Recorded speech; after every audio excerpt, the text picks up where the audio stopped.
13C, con el auspicio de Merck Serono, calidad alemana, prestigio mundial, y 3M, soluciones innovadoras para el cuidado de la salud, presentan Calidad de Vida.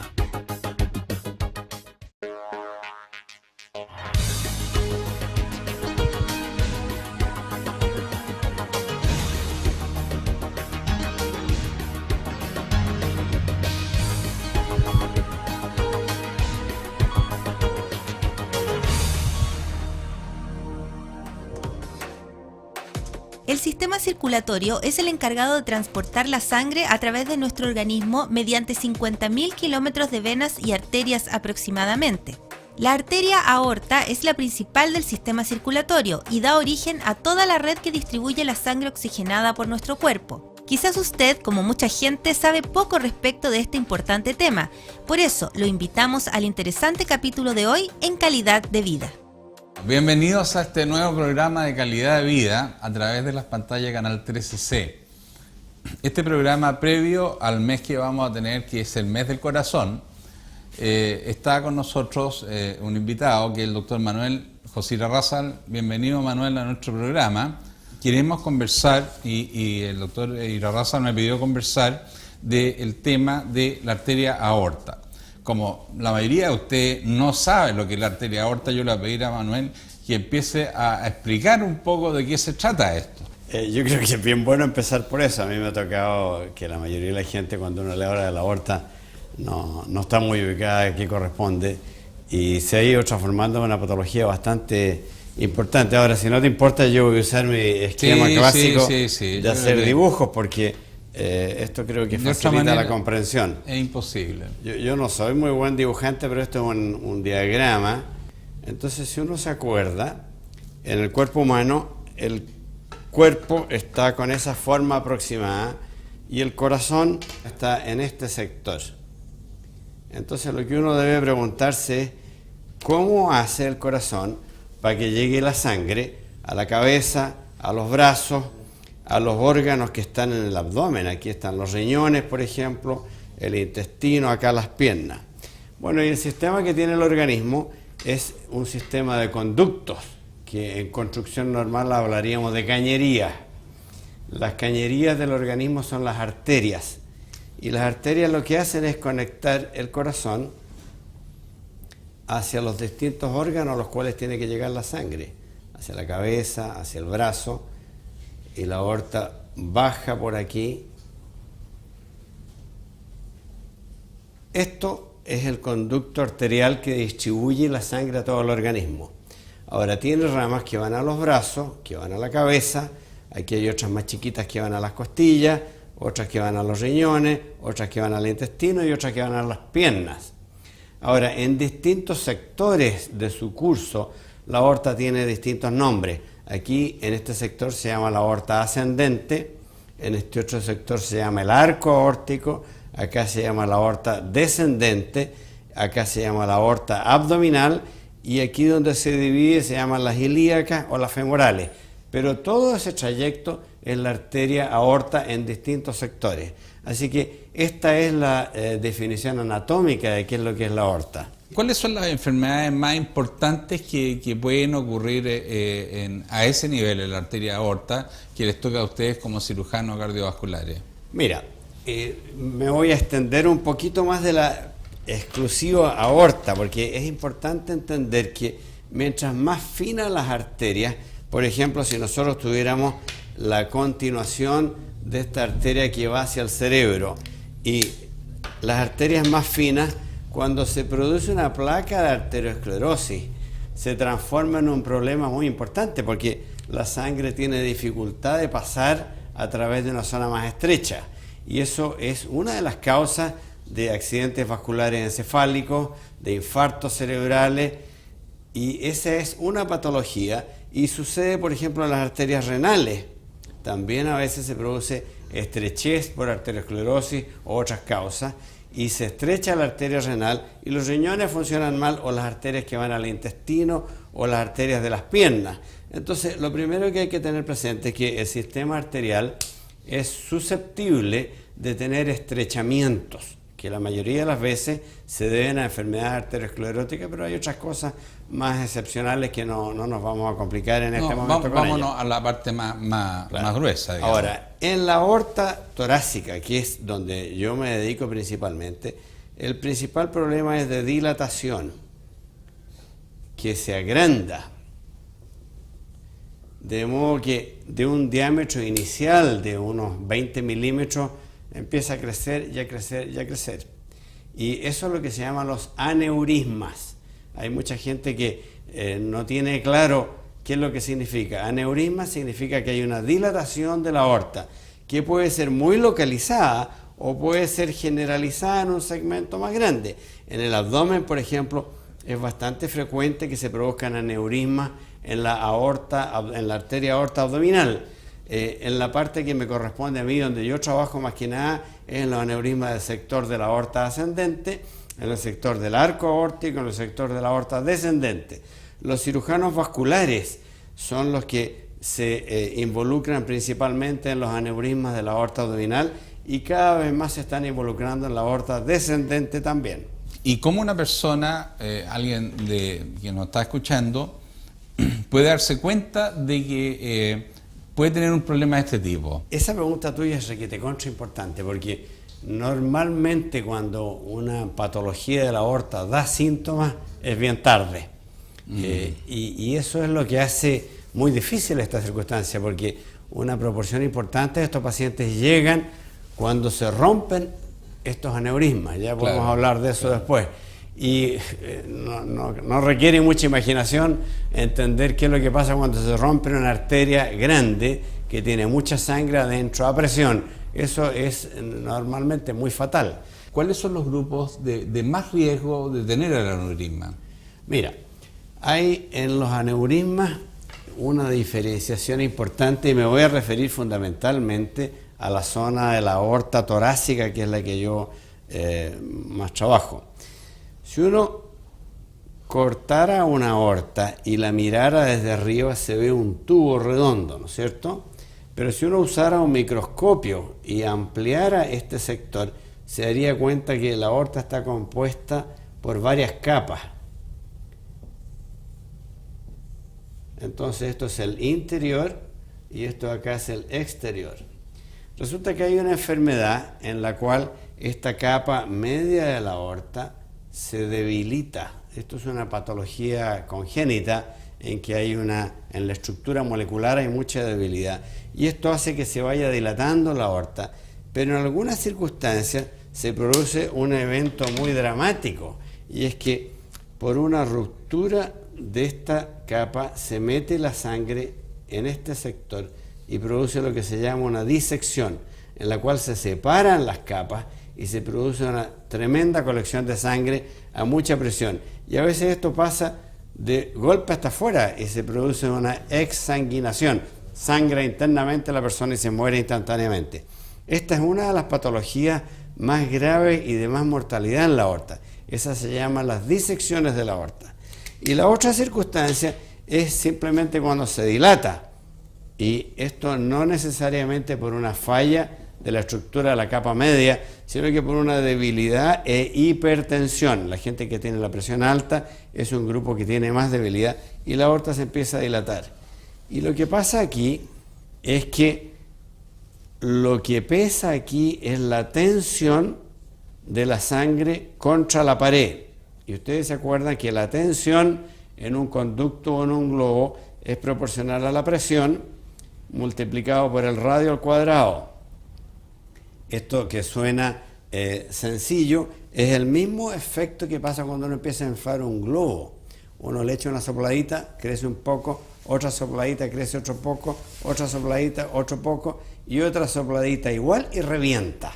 No es que en la cuarta soplada le haya metido más volumen, sino que por este efecto, a medida que va aumentando el diámetro, la tensión sobre la pared va creciendo de acuerdo a esa fórmula. Y llega un momento que la tensión es más que la resistencia de la pared y esto se revienta. Esos son los dos mecanismos más importantes por los cuales los aneurismas son potencialmente mortales. Este es muy difícil de diagnosticar antes que se produzca la disección. Y normalmente hay una tendencia familiar, así que las personas que tienen una familia en que ha habido disecciones de la aorta, es muy importante controlarla. Este otro está más relacionado a la hipertensión y a la arteriosclerosis, es más de gente de más edad y con factores de riesgo arteriosclerótico clásico. Yendo de lo más fácil a lo más complejo, ¿cuál sería el examen de screening, digamos, más simple, más barato con el que tú partirías para poder separar, mire, este señor es de riesgo y no es de riesgo? A ver, si son puramente hipertensos y de edad, probablemente una buena radiografía de tórax y una buena examen abdominal físico es el examen más barato y muy rendidor. Ahora, si quieres tener un poco más de precisión, yo diría que el escáner. El escáner es un examen que en este momento está disponible en todas las regiones de Chile. Hay muchos equipos de escáner y el escáner tiene la ventaja de que te deja un documento que puede ser revisado en otra parte o a posteriori. Entonces te permite seguir a las personas en el tiempo y eso te permite medir con mucha precisión los diámetros de las arterias y la aorta. Dentro de los exámenes uno pide una radiografía de tórax y te llega en el callado aorta. ¿Qué connotación tienen la calcificación del callado aórtico en una radiografía de una persona de 60 años? La calcificación en sí te revela solamente que hay arteriosclerosis, pero la pura presencia de la placa aterosclerótica con calcio no es per se patológica en el sentido de que te cause daño. Te confirma que tienes esa enfermedad, hace más probable que ese paciente tenga arteriosclerosis en otros territorios y es posible que esa arteria se vaya a dilatar, pero también es posible que la placa arteriosclerosis empiece a generar lo que se llama embolización, pequeñas partículas de calcio o de trombos se van por la circulación y se meten en los riñones, o si están aquí arriba se meten hacia el cerebro. Entonces es una mala noticia. Yo prefiero no tener calcio en la aorta, pero no es atroz, no significa un daño inminente. No, porque la proporción de pacientes que tienen calcificación en la aorta es enorme. Sobre los 50 años casi todos tenemos. Así es, sí. Así es. Vamos a hacer un pequeño break, por favor no se muevan, tómense un cafecito y volvemos inmediatamente con el doctor Irarrázaval.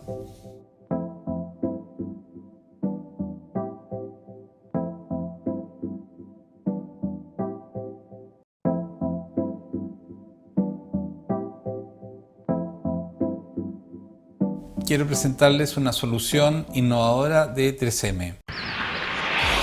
El fonendoscopio ha sido un instrumento clave para los diagnósticos médicos por más de 190 años.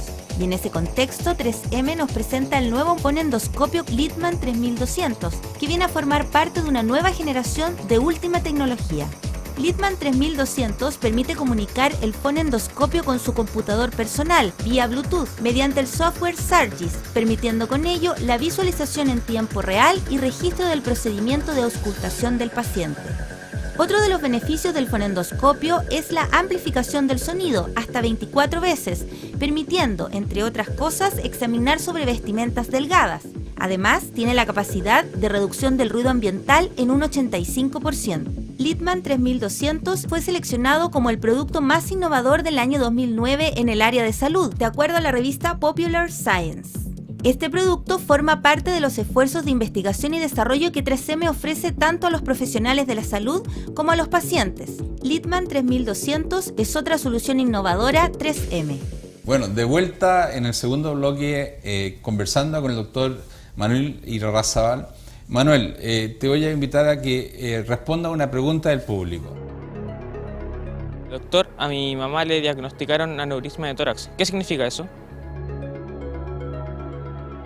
Bueno, depende mucho de la mamá. Si lo único que tiene es un aneurisma, ya es una cosa positiva. Normalmente a los 70 años suelen haber otras fallas de la parte cardíaca, pulmonar, neurológica, etc. Entonces, la primera cosa importante es que uno trata a seres humanos, no aneurismas puramente. Y la segunda consideración es la localización y el tamaño del aneurisma. En la aorta torácica En el sector de la aorta ascendente y el arco son mucho más riesgosos que la aorta descendente.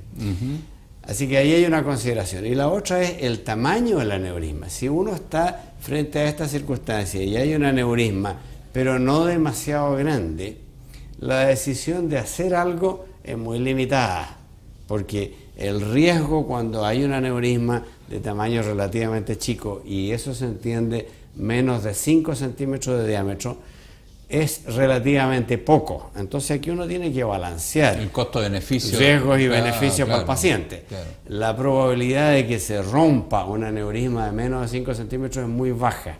Entonces uno tiene que ser muy cuidadoso en ofrecerle alguna estrategia de tratamiento. Cuando tienen más de 5, esa es la cifra mágica que han establecido la cardiología y la cirugía cardíaca y vascular.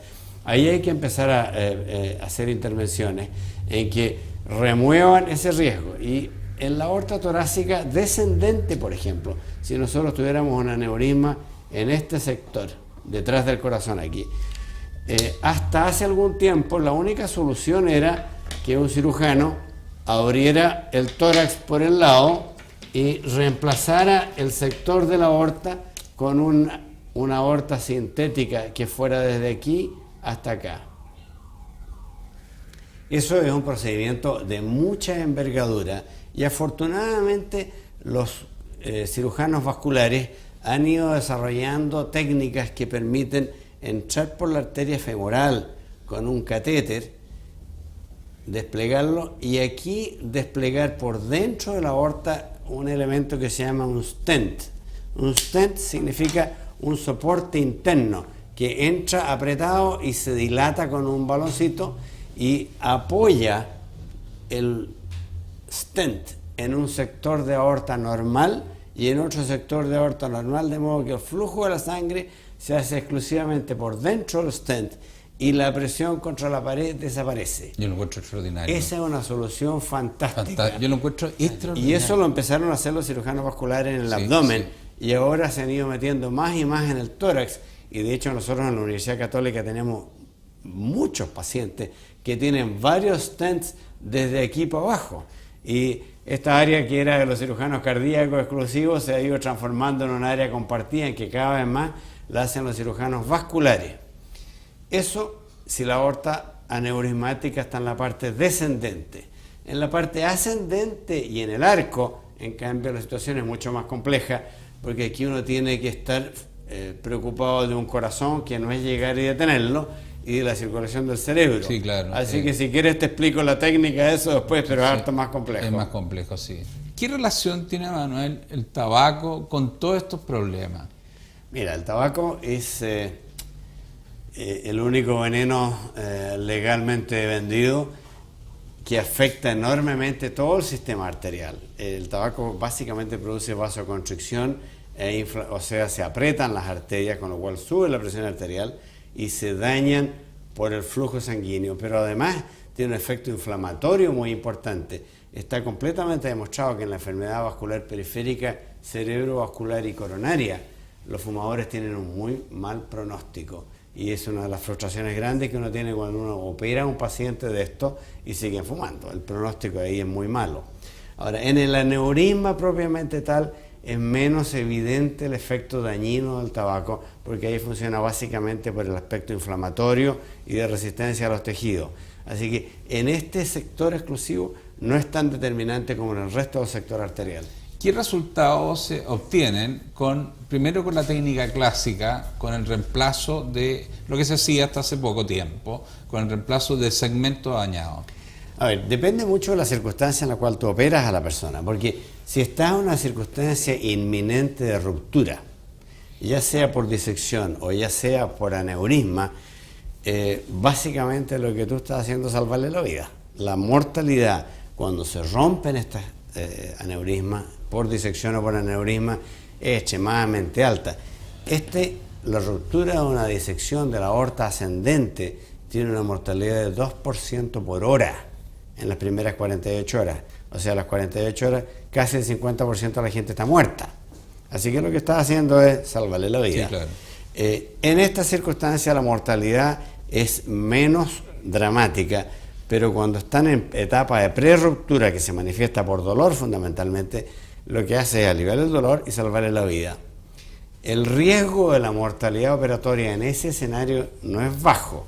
En las disecciones es del orden del 10%, acá es del orden del 8 o 10 cuando están en prerruptura. Cuando uno logra operar a estos pacientes en etapa electiva, o sea, aquí estamos un paciente que no tiene síntomas, que no está en prerruptura, sino que tú hiciste el hallazgo del aneurisma, Sí. que tiene más de 5 centímetros, ahí se puede pensar en los stents o en las operaciones abiertas, y el riesgo de mortalidad operatoria ahí es extremadamente bajo, 2%, 5% en este sector, menos en la aorta abdominal y en la aorta torácica descendente.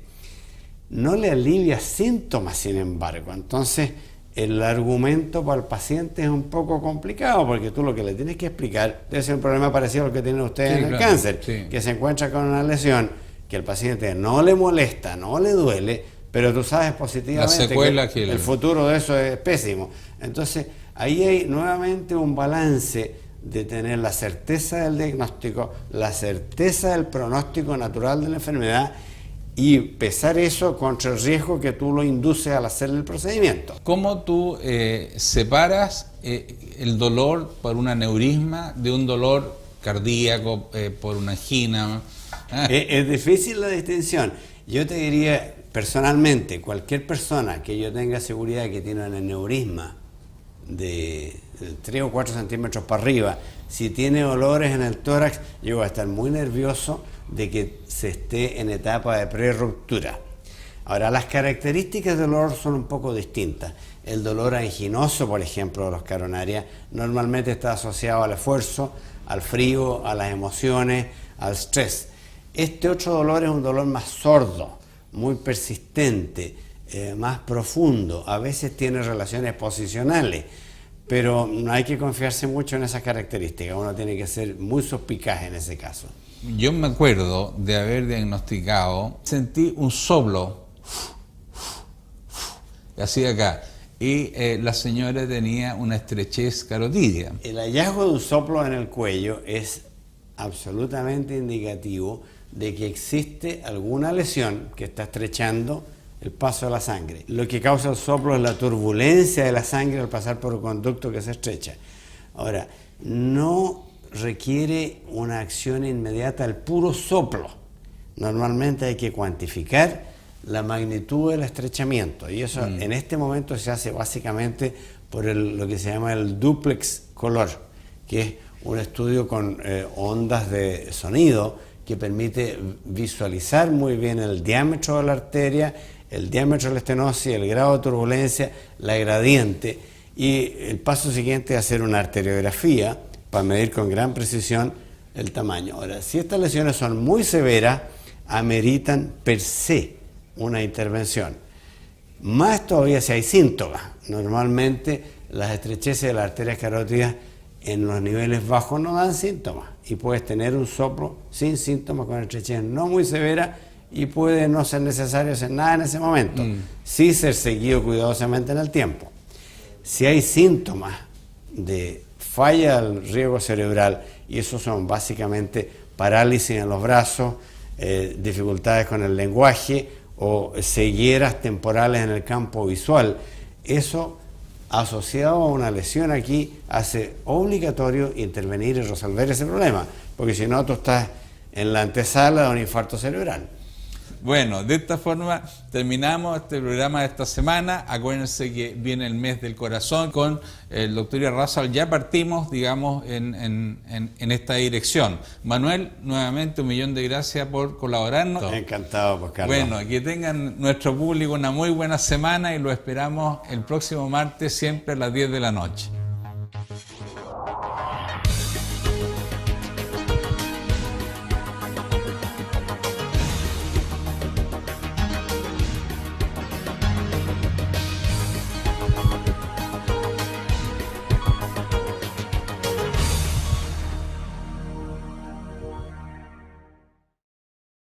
.3cc, con el auspicio de Merck Serono, calidad alemana, prestigio mundial, y 3M, soluciones innovadoras para el cuidado de la salud. Presentaron Calidad de Vida.